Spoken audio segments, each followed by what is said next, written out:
What's good, family? IOBA. My name is TC, and this is the Awareness Channel.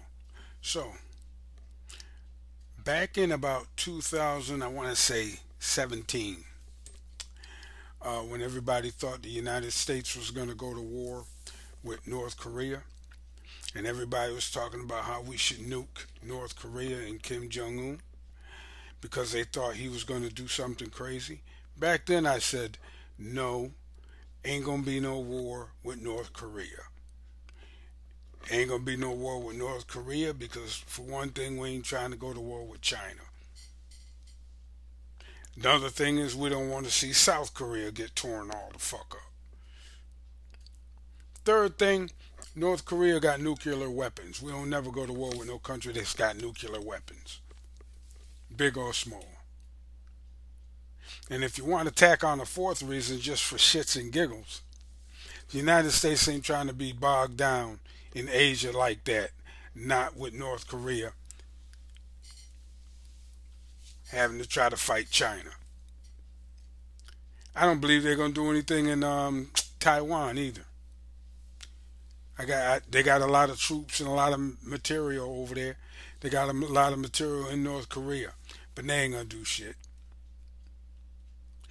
The United States ain't the country it was before the Gulf War.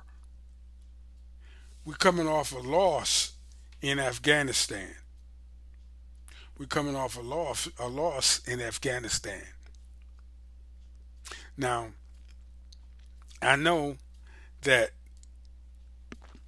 there was a video out there from 2007 where this general, Wesley Clark, I think his name was running down all of these countries that we were supposed to invade. It was like five or six of them.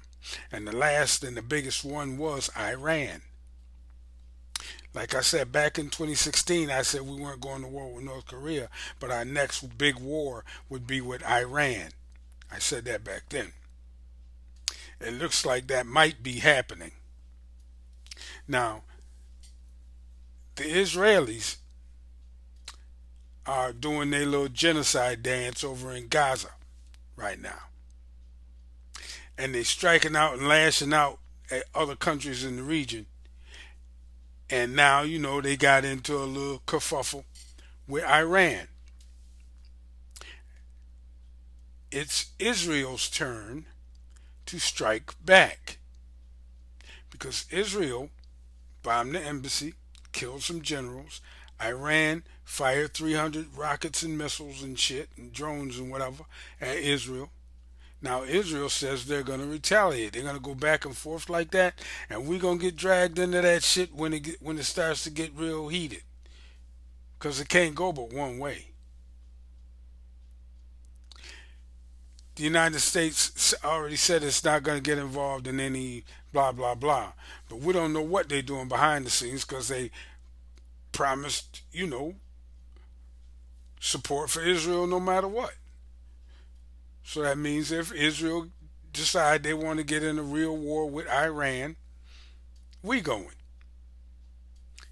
Our kids and grandkids are going to have to go. But I did say that the next big war that the U.S. gets in would probably be with Iran. Now, coming off of what just happened in Afghanistan, I don't see the politicians or the country, myself or anybody that I know, want our country to be involved in another 20-year engagement like that. But that's what it's going to take. That's what it's going to take. Because once you go in there and blow everything up and everything is all destroyed, now you got to occupy it and you got to fight the resistance and the insurgents, and then the terror attacks are going to start up a real again in earnest, and this shit just going to go on and on and on. It ain't never ever going to stop, ever. Not to mention, Russia and China might jump in and intervene on the side of Iran. Now you got World War motherfucking three caused by these people who told them that God told them that this was their land, and it's just mind-boggling to me. Over a piece of land. We got one fucking planet, and we all gotta live on it, and we're killing each other over little bits and pieces of it. We killing each other over little bits and pieces of it. Killing each other by the thousands too. We ain't even fucking around with it. It's crazy to me how mankind intends to move forward in this world, in this century like this. You know? What in the hell is it going to look like 10, 15, 20 years from now? You dig me? We are being slowly dragged into this conflict by this little nation. Imagine the guys who came up with this strategy for eliminating their enemies. What you do is you get a big motherfucker and you big country and you buy all of its politicians, donate a shit ton of money to all of its main politicians and power brokers and leaders, so that now the men in your little country own all of the men and the decision makers, the women to in this big monstrous country. And you know how greedy the people in this big country are. You know how greedy they fucking are. So you just keep pumping that money into them, and they'll do whatever the fuck it is you want them to do. And check this out: the people in the big country have a big budget, and every year they give you back 3 or 4 billion, 10, 12, 15, 100 billion of the money that you donated to buy their politicians. They spend a few $1 million buying politicians, and in return they get protection, they get billions of dollars back. That's fucking genius. And then they can sick you on any fucking body they want to sick you on. Because no matter how much shit the United States talk, they still ain't cut off the weapons or the money to that little country. No matter how much they tell them you can't do this, you can't bomb that, they do whatever the fuck they want to do, and you gonna like it. So, to recap, I mean, I need a fucking recap, but this is for myself. You got a little country that pretty much owns a big country, and it's got the big country paying it back for its own ownership. You got the United States paying this little country. They ain't paying it, they're calling it military aid. They're calling it foreign aid right off the top.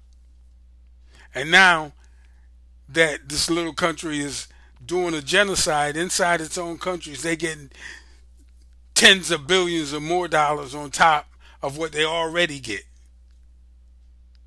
And in return, the powers that be get to stay in their gated communities, and they pampered lifestyles. They get to stay in charge. They get to hold all this power in the big country that they really don't have, do they? Because they can't stop the little country from making them go to war when it wants to. The shit can be very confusing. I'm telling you. It's crazy how this works. But some genius motherfucker came up with a perfect strategy to control the United States. Now, if you take a look around the room, you'll see who really in control of the United States. Ever since I can remember, ever since I can remember, And ever since I realized what was really going on, it's been this way. Because back in high school, I didn't know. Back in high school, it wasn't as bad as it is now. But especially since 9/11, especially since 9/11, the United States has wiped out pretty much all of Israel's enemies, the close ones anyway. The only one left is Iran. Yeah, because Syria gone, Iraq gone, Egypt ain't finna fuck with nobody. Saudi Arabia is selling oil, they ain't trying to fuck with nobody. So all of her enemies, with the exception of Iran, have been neutralized.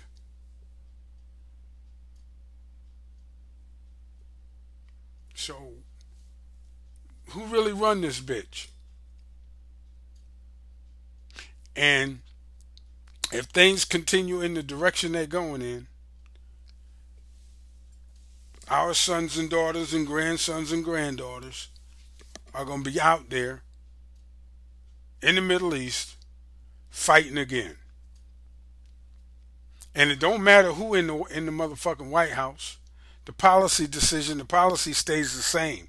That's why all of this hoopla about Biden and Trump, it's all distractions. The policy stays the same. The only difference I see in them two motherfuckers is what? Immigration. And that's even been corrupted. Because if one of them come up with a solution, the other one going to block that solution because they didn't come up with the idea. That's the way politics is in the world we live in. It's a sick ass society, man. It's a sick way of living. You know, people from other parts in the galaxy look at us and say, "I don't even know how them motherfuckers survived this long." You know, if like I know though, the United States should not, definitely not allow itself to be dragged into a war with Iran. The United States should not allow itself to be. I don't give a fuck how much money you gave my campaign. I'm not going to vote for war with Iran. That's what some of them should have balls enough to say. We'll see what happens. But if the United States goes into Iran, they're going to be there for the next 20 years. Just like Afghanistan. And the United States ain't doing the track record on our wars. On the last couple of wars we've been in, it ain't been that good. The only thing we did in the last since 9/11 war wise was blew up a bunch of stuff and murdered millions of people, of innocent people. You see, and usually going into war based on lies and deception and bullshit and trickery, all for the sake of oil and greed. Because that's all it is. Donald Trump, monkey ass, even said so. Take the oil. What do you mean, take the oil? You see? Because that's what'll happen if they go into Iran. They're just going to tear the whole country up, set up a whole bunch of bases, and start stealing their resources. It's a damn shame that we have to live like this, but it's the world we live in, and the only way to change it, like everything else, is to fucking change it. With that, I'm gonna close. Keep your eye out on the news, though, and mark my words. Keep your eye out on the news and mark my words. If the United States goes to war with Iran, we're gonna be in that bitch for the next 20 years. I'm hoping we don't go, but mark my words. If the United States go to war with Iran, we're gonna be there for the next 20 fucking years. And ain't nothing gonna change when we leave. You dig me? That's it for now, y'all. Don't forget to like my video and hit the subscribe button. I'll be back to talk to y'all some more the next time. TC, giving it to you good, giving it to you straight. I'll talk to y'all later. Peace.